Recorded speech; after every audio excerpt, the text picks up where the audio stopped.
Ladies and gentlemen, this is Armando Sanchez. And you're not going to believe this, but this show's about boxing. What gave it away? Huh? What gave it away? These are actual real boxing gloves. Yes, those are made by Everlast. It's just known in the boxing world as the top #1 glove that fighters use to train and work out and spar. We're interviewing an author who talked about his father being a boxer. He was a boxer también. And we've got a picture of him in the background of his dad. And we've got the medals. Before we go into that, wait. We're going to show the book. I'm Armando F. Sanchez. Thank you very much for being on today's show. It's about an author today. What is this book about? Blood on the Canvas. Not mine, I hope. Yeah. I got sensitive jaws. You know? I'll tell you the story about I got a glass jaw. You know?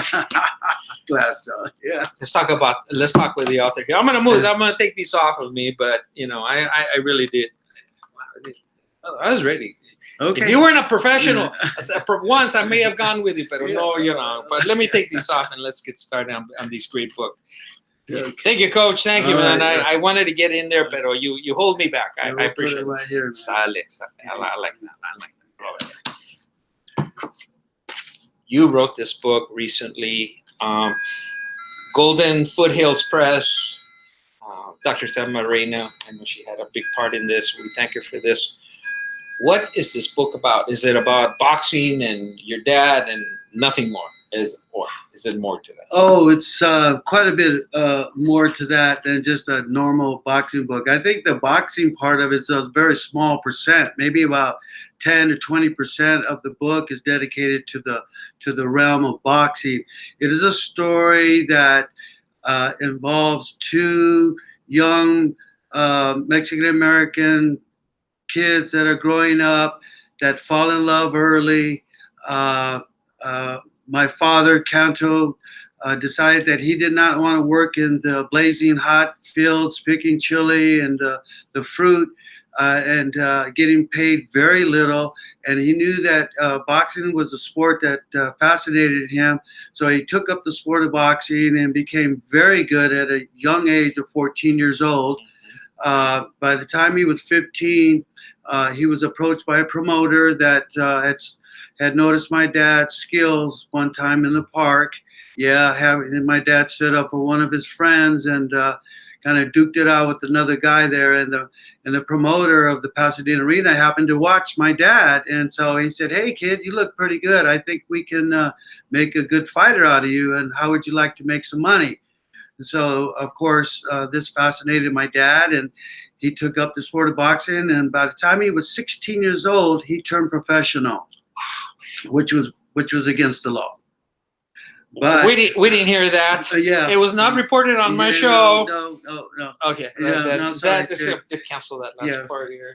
Call that. Sorry, we're not gonna do that again, are you? Okay, no more. Okay, where did they come from? Where in Mexico? My father was from Durango, from the state of Durango. My mother was from a small city of Chihuahua, and they immigrated into the country when they were 11, 12 years old. Like I said, they came with their parents and their siblings, and the only work they could find as itinerant farm workers was picking in the ranches here in Duarte, Sierra Madre, Pasadena.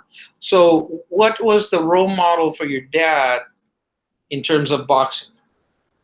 Well, the role model was that his father liked the sport of boxing, and his father had a little bit. He told me they had a bag in the backyard, and he would show him a little bit how to punch and keep his hands up and defend himself. And so, when my father Canto wanted to become a boxer, he was all in for it. He was very proud that his son wanted to be a boxer. And boxing at that time in the 1920s and 30s was extremely popular, hugely popular.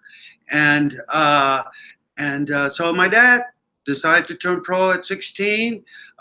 His first fight, he fought 3 rounds, and he fought a 4-rounder, and he won, and he earned $5 for 4 rounds, and that was 12 minutes worth of work, and he made $5. Is that a lot? That was mine. He would work 12 hours a day and make $3 in the fields. Okay. So he could work 12 minutes and make $5. But he also had to. Well, yeah, you have to go and defend yourself. I mean, you have to a lot of hours put into Oh, it, yeah. a lot of perspiration. Yeah, and they train quite a bit, and a lot of road work and running, and going into the gym and having somebody hit you and you hit them, and it's a tough sport. So, but the $5 was extremely lucrative. Yeah, for a starting point, why not? Good starting point, and they brought him right back a week later, and he won that fight, and he made $5 more, and he had made $10 in 1 month, and so that was took sometimes people 3-4 months to make that kind of money. And so with $10, he could buy quite a bit of food for the family when flour was like 3 cents. Boy, wait a minute, boy! You're talking about a whole different part of the world here that used to exist. Yeah, no longer anymore. But we're just going to give you kind of a perspective of what he was going through. And so my dad quickly moved up the ranks of being a professional fighter. And by the time my dad was 17 and a half, he had won the Pacific Coast Bantamweight Championship and headed for a world's title fight. But he was telling me that before that title fight, he was experiencing tremendous headaches and eye aches. He was telling me that he was seeing shadows, and he said, "You know those sparklers that kids play on for?" He said, "That's what I would see." Not a good sign for a boxer to start seeing shadows and you're in the ring and exactly somebody's punching at you. Right, and so a lot of things were not up to par with his eyesight. His right eye was more damaged than the left eye, and that's because when a fighter, the jab will usually catch the right eye first. So he experienced the damage of his eyes through the boxing. Yes. I mean, it could, if he hadn't been boxing, he would not have lost his eyesight. Right. And during that time, they had a canvas for the apron of the ring, and they used rosin. And the rosin is what you see gymnasts use when they go onto the parallel bars. Even baseball pitchers will pick up the little bag and that's rosin. And what it is mainly to do is to keep the sweat off and keep you from slipping. And the fighters would slip on that canvas. And so during the time, even when I was fighting in the 50s, there would be a box in the neutral corner, and the fighters would go to that neutral corner. I remember that. Step in a little box and kind of crunch the little rocks in there, which was the rosin, and that was your footing. That kept you from slipping. And unfortunately, that rosin, some of it was some sharp pieces of glass that would get in the eye, because even the fighters would go down, and during that time, the referee just pick them up and throw them back into the fight and didn't really clean the gloves off, so to speak. This front part of the glove, when the fighter would go down, he probably would go down with the glove, and then that rosin would get on the glove, and of course that get in the eye. So he thought that sometimes the rosin would burning, burning sensation. But the retina was tearing. The retina was slowly tearing as he progressed.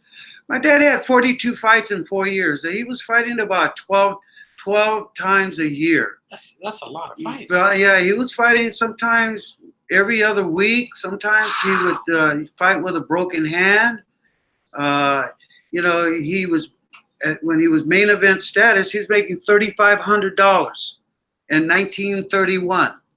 So you can think about that. 1931, during the Depression era, where things were all relatively cheap, he's making $3,500. That's a lot of money even today. A lot of money. Oh, yeah. So, but his eyesight gave so. Yeah, he had that. They told him he was going to go to Paris, France to fight Hilo Hernan, Panama Al Brown in Paris, France. But he needed a tune-up fight in Seattle, Washington. It would be a little 6-round tune-up, kind of practice fight, kind of keep you sharp. So when you go fight the champ, you're going to be in good shape. But unfortunately, Hilo Hernandez had other plans. He decided to start using his elbow. So when he would throw a punch, he would catch my dad with the elbow, and he would hit him with the elbow a lot. And during that time, the gloves were like this glove. They were open Today, the gloves are attached. Okay. So they can't. So they can't thumb. But in the olden days, they could take that thumb and thumb you right in the eye. And so Hilo was a very dirty fighter. He thumbed my father throughout the fight. He elbowed him quite a bit. In fact, one time my dad's eyesight was so blurry that he landed up knocking down the referee during the round. He caught the wrong person. He thought it was Hilo, but it was the referee. And they almost disqualified him for that. But they told him that if it happened again, he would be disqualified. But he carried out the round with basically one eye. And the fight ended. He was awarded the fight. He told his manager, get me back to the dressing room because I cannot see to sign autographs. And basically my dad's life shifted 360 degrees. He 1 minute you're on top of the world making $3,000, $4,000, $5,000 a fight, to 1 minute you're seeing the world, to the next minute your entire world goes black. How much of his eyesight did he lose? The first part, he lost the right eye first. Completely? Completely. The retina was detached. And so when they looked at the optic nerve in the retina, they knew that it was a severe damage to the eye. And back in the early 30s, they had no idea of how to repair a detached retina. And they just said, Canto, in a few years, we might have the technology to help you. But at this point in time, your fighting career is over. So they moved back down to Los Angeles from Seattle. He saw various specialists, and there's a part in the book that talks about a very defining moment where my dad actually gets his eyesight back after a very kind of a rescue mission that helped him. And unfortunately, things happened in the recovery room with my father. I don't want to give away too much. No. I was just going to say that. Yeah. Let's not give away the story. So something happened to him where his eyesight completely faded. It's in the book. It's in the book. Okay. The story is in the book. Fast forward to story. So we're going to skip over that. Leave that a mystery and out there. Okay. Eventually goes completely blind? Yes. Okay. All right. That one, we're going to put it right out there. Now, under normal circumstances, a person goes completely blind. They sit down and says, oh, my God, my life is ended. Sometimes. Not all the time. Thank good night. That doesn't happen all the time. Right. But he found a total new side of him.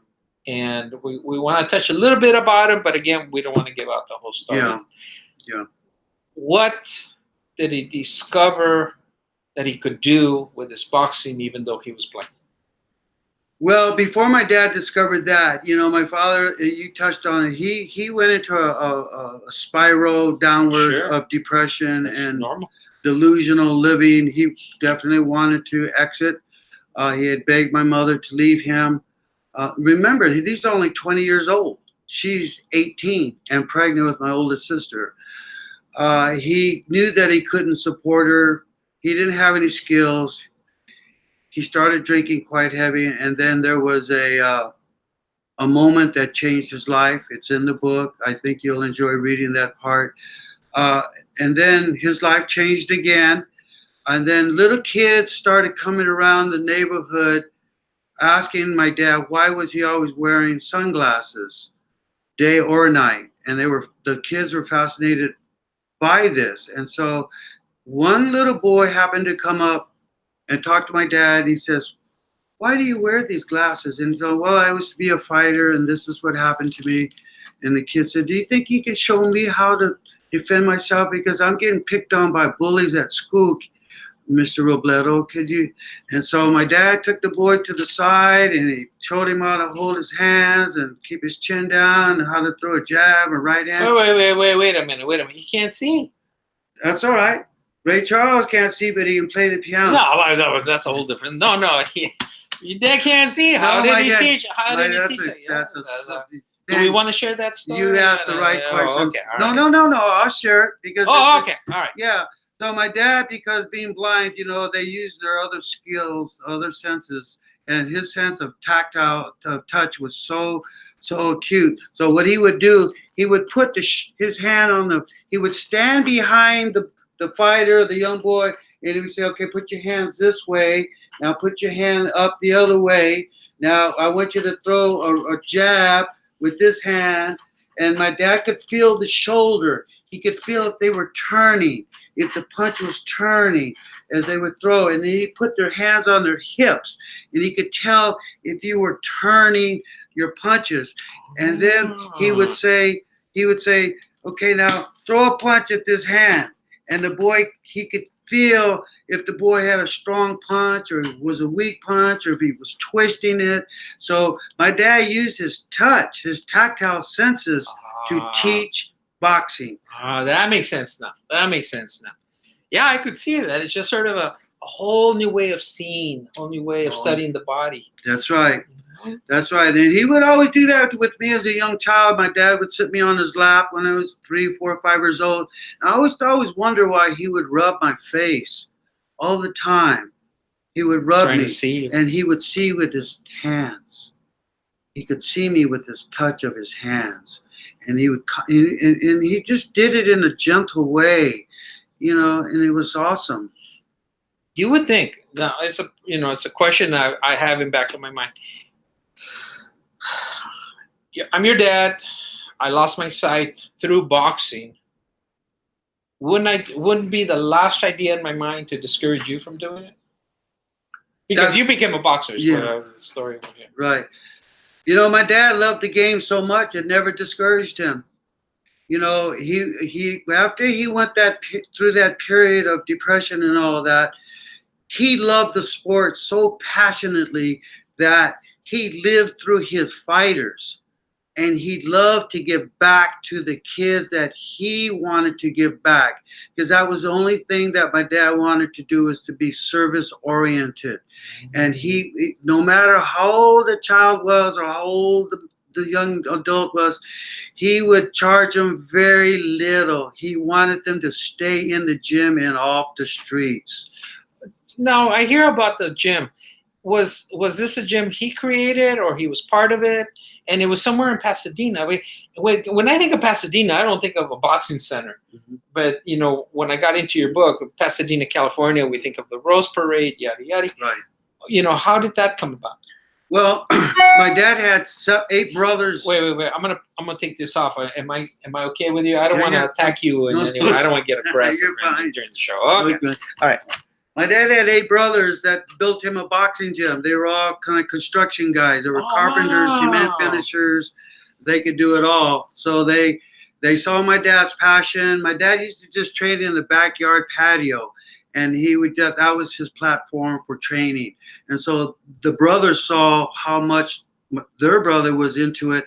So they pulled together and built him a boxing gym in our backyard. And that became the Crown City Boxing Stables. Is he still there? The stables is not there anymore. That was my dad's last wish. Is there a street address for that? The building is still there. It's on Manzanita Street in Pasadena. Mm-hmm. Wow. Yeah, and he was the only blind manager and trainer in the world to hold a professional license in the sport of boxing. My father in 1950 was featured on You Asked For It with Art Baker back in the 1950 era when television was just beginning to boom. He's been inducted into 3 World Boxing Hall of Fames. He was just posthumously inducted into the West Coast Boxing Hall of Fame in September. He's been inducted in the Pasadena Boxing Hall of Fame, right along Jackie Robinson and many other great Pasadenians. So they uphold my dad's great esteem still today. Now, we've been keeping it as a mystery. We've got a belt right behind us. We're a little bit out of the way. That's the closest I've ever been to an award belt for boxing. So tell us about it, please. Well, this is the Pacific Coast Bantamweight title belt that was presented to my father in 1932. He fought at the Dreamland Auditorium in San Francisco. He fought a guy by the name of Speedy Datto to win the championship title. The PCC stands for Pacific Coast Champion. It was a Benny Ford Promotions. I was at the Dreamland Auditorium. It was on July the 10th, 1932. That's pretty cool.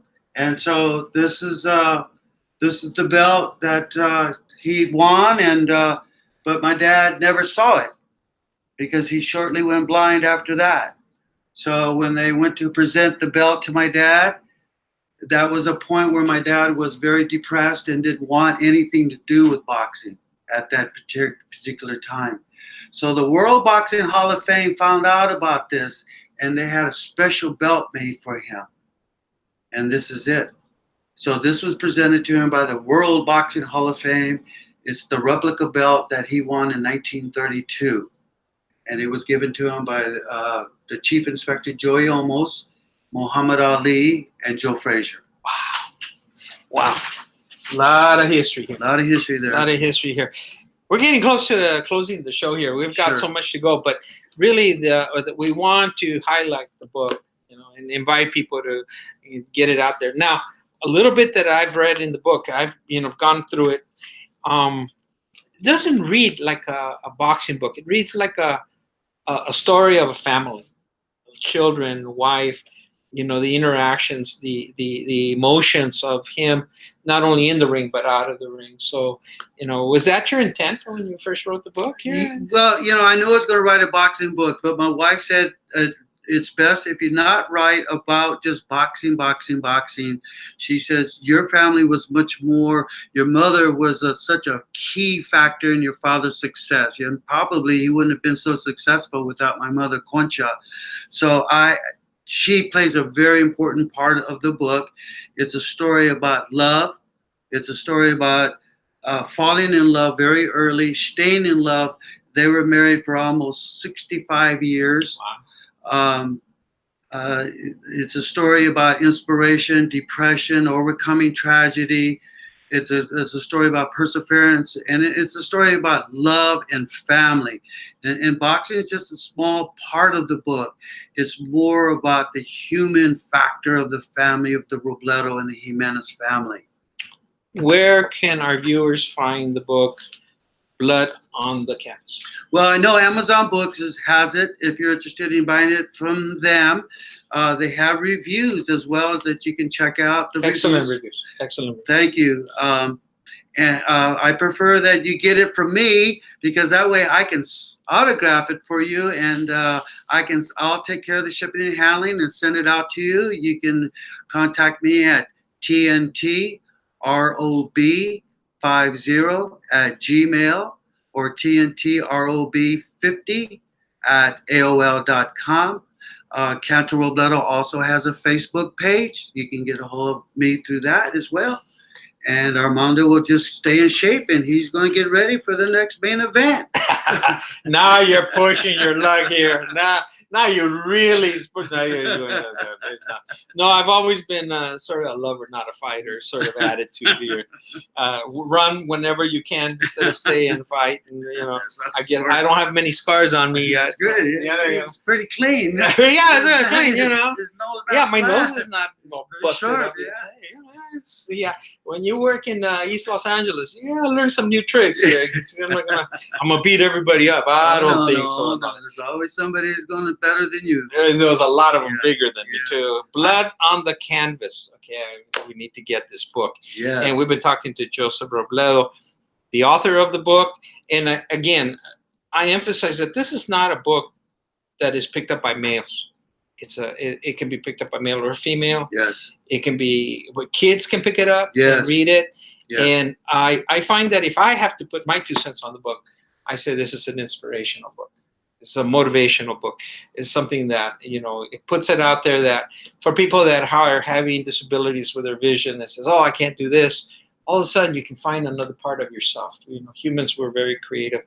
And I think that's the part I got out of the book that I really loved it. And I'm going to have you autograph this also as soon as the show is over, but I'm just very thrilled. One more time, please. Give your contact information, please. Yes, that's tntrob50@gmail or tntrob50@aol.com. Beautiful. Ladies and gentlemen, I really, really suggest you get this book, enjoy it. Here's a beautiful face to it, even though he was in the boxing ring himself, you know, Yeah. and that's pretty good shape. I had 30 fights. I won the Golden Gloves Championship. When I was, okay. also All right. Let me outstanding move over here. fighter. Easy, man. Easy. Easy. Let's see. Oh, my God. You know, I hadn't noticed that. Oh, yeah. Yeah, you still have from here to here. You have a kind face, pero, ¿sabes qué? I wouldn't want to run into that. TNT. Thanks a lot for being on our You know, program. another thing about the book, in closing, it's written by a Chicano for the Latino people. There you go. You know, because we need to support the Latino authors, and these are one of the reasons why I wanted to write it, so that other Latino authors will be inspired by me, that you can do it for sure. It can be done. Okay, get your latest book on Blood on the Canvas. Oh, by the way, people ask me, why did I choose that? Do we have time for Blood on the Canvas? When I was a small child, my dad used to make, one of my jobs was I would sweep the gym out and I would wipe the mirrors down. And of course, fighters would bleed from the nose and there would be blood on the canvas. So my dad, one of my Saturday jobs were bucket, water, scrub brush. Get on your hands and knees and scrub the blood off the canvas. Was that your blood? It could have been my blood too, and probably the other guys as well. So I taught you a lesson about that. Yeah, he taught me a lesson. What were you thinking when you were brushing that blood off the? I just didn't like it, because I just didn't. Why am I doing this? When he was teaching me a lesson about discipline and following directions and respecting your parents. Joseph C. Robledo, Blood on the Canvas: The Life and Legacy of Boxing Icon Canto TNT Robledo. Picture to him, shows dedicated to him and to the familia. Muchas gracias. Gracias por todo. Okay, ladies and gentlemen, you can contact me at afsanchez66@gmail.com. If you have any questions, you can get a hold of him directly. But if there's any issues, you know, run it through me, and I'll make sure he gets it as well. But he's pretty good about returning my calls and everything else, and I'm sure you will. Thank you. This is a great show, and I'm not motivated to be a boxer. Muchas gracias, ladies and gentlemen. Adios. Thank you. Bye-bye.